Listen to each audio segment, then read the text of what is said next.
Magandang araw mga kaibigan, no? Mga kababayan, Pilipinas. Ayan, panibagong araw.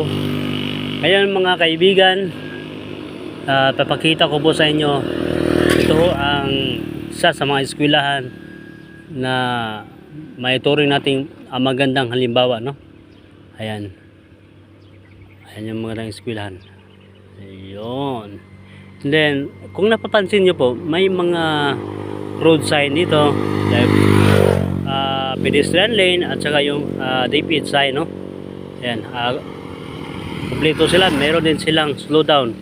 So ito ho ang maituturing natin na safety para sa ating mga kababayan, lalo na sa ating mga kabataan, no? Ayan. So yan lang po. Maraming salamat sa inyo, lalo na sa inyo pong mga inisyatiba, no? Maraming salamat na meron na pong safety ang ating mga kabataang mag-aaral. God bless you po.